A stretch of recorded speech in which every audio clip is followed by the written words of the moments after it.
こんにちは、青22号です。タミヤの24分の1トヨタ GR スープラの製作の続きです。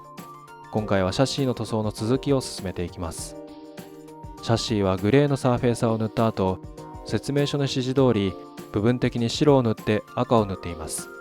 これはシャシーの一部がボディと同じ色になっている部分があるからだと思われます。明るい色であるその部分は先に塗り、アンダーパネルなど暗い色で塗る部分は後から塗っていきます。というわけで赤として残す部分をマスキングしています。輪郭を細切りにしたマスキングテープで作り、それ以外の部分は適当に埋めていくいつもの方法です。フロントの部分はマスキングテープのみで埋めていきましたが、それ以外の部分はテープを使ったのは輪郭の部分のみで、その内側はマスキングゼルを使って埋めています。直線的で平面なフロント部分はテープでも埋めていきやすいのですが、それ以外の部分は面積が小さかったり奥まった場所になっていたりして、テープで埋めていくのはやや難しくなります。そういった部分は無理にテープで埋めようとするよりも、マスキングゼルの力を借りた方が手早く埋めていくことができます。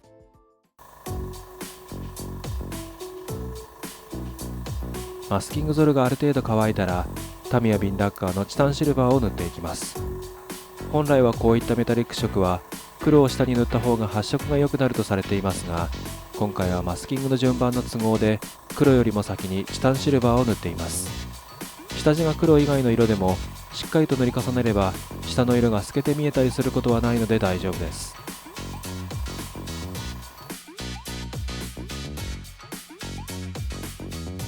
チタンシルバーがある程度乾いたら、さらにマスキングしていきます。赤をマスキングしたところはそのままにして、チタンシルバーを残すところをマスキングしていきます。マスキング方法はやはり細切りテープで輪郭を作る方法です。主に排気管が通る部分の遮熱板がありそうなところがチタンシルバーで塗ることになっているようです。黒を先に塗ってチタンシルバーを塗るよりも、形状的にチタンシルバーの部分をマスクする方がマスキングしやすいと思ったので、チタンシルバーを先に塗っています。なお、マスキング境界の位置は正確に説明書通りではなく、一部自分なりにアレンジして境界を変えてある部分があります。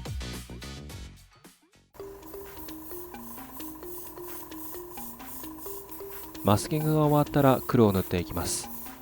希釈は少し薄めにしています。ホイールハウスの部分など高低差がやや激しい部分があるため、通常の濃度だと砂吹きになりやすいと思ったためです。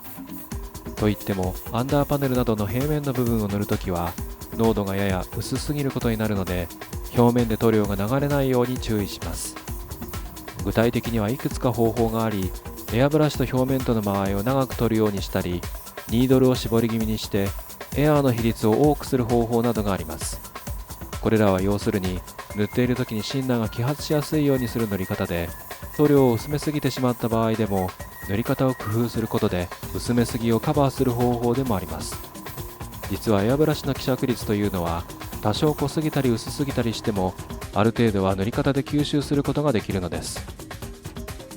塗装が乾いたらマスクを剥がしていきます。剥がしていくときにピンセットを使ったりするので、その時に塗装面を引っかいたりしないように注意しながら剥がしていきます。一部剥がしにくいところもあるので、だいぶ塗装面を触ったりすることになります。なのでこの作業は塗装後1時間以上後の完全に乾いた後に行っています。シャシーの大まかな塗装はこれで全て完了したことになるので、赤をマスキングしたところも含めて全てのマスクを剥がしていきます。テープのところは割とすんなりと剥がせますが、マスキングゼルのところはどうしても剥がしにくいところが出てきます。そういったところは無理にこすって剥がすのではなく、水で濡らした筆を使って落としていきます。マスキングゼルは水溶性なので、水を含ませると幾分剥がしやすくなるからです。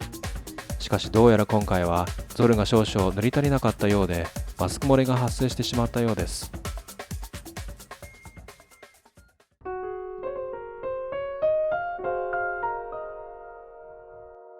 というわけでタッチアップしていきます。塗った色と同じタミヤビンラッカーのチタンシルバーを筆で部分的に塗っていきます。筆で塗った後は残りますが、この後排気管やマフラーを取り付けてしまえばほとんど見えなくなる部分なので、エアブラシなどで塗り直すのではなく、この程度で十分だと思います。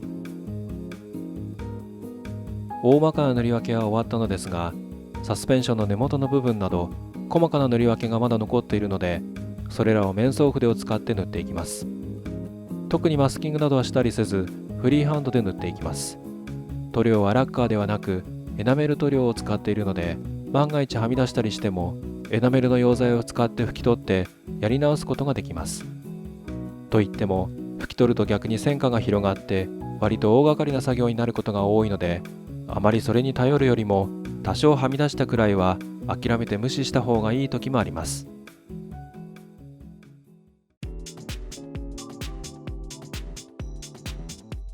シャシー本体はひとまず置いといて、それに取り付ける細々としたパーツを仕上げていきます。フロントに取り付けるアンダーパネルはフロントのサスアームと一体になっています。ちょっと前にサスアーム部分としてシルバーを塗ってあったので、その部分をマスキングしてアンダーパネルの部分のチタンシルバーを塗っていきます。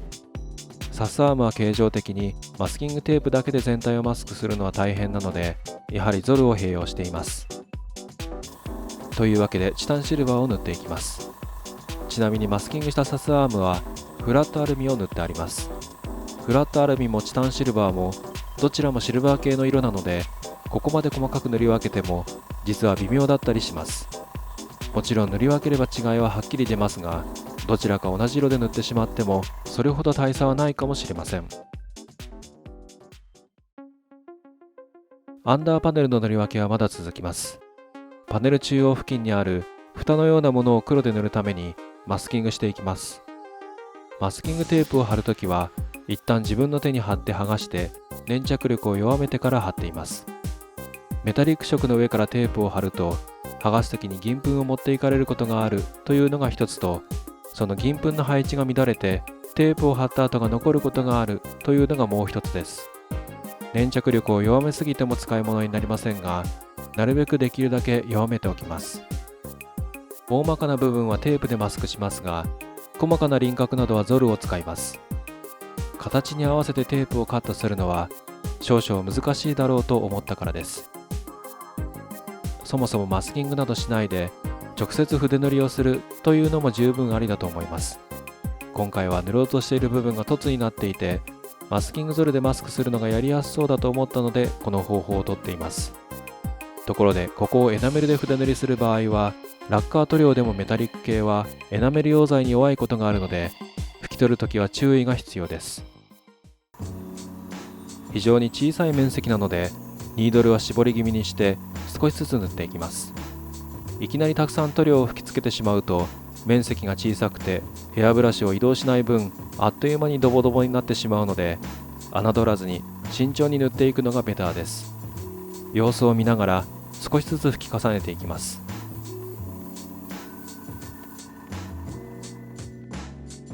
塗装が終わったらマスクを剥がしていきます。ゾルがちぎれたりしても面倒なのでゆっくりと剥がしていきます。サスアームのマスクも剥がしていきます。このパーツにはスタビライザーも一体で再現されているので、その部分は後日筆塗りで黒を塗っていく予定です。サスアームのフラットアルミとアンダーパネルのチタンシルバーの色の違いはこのようになります。ご覧いただきありがとうございました。また次回お会いしましょう。青22号でした。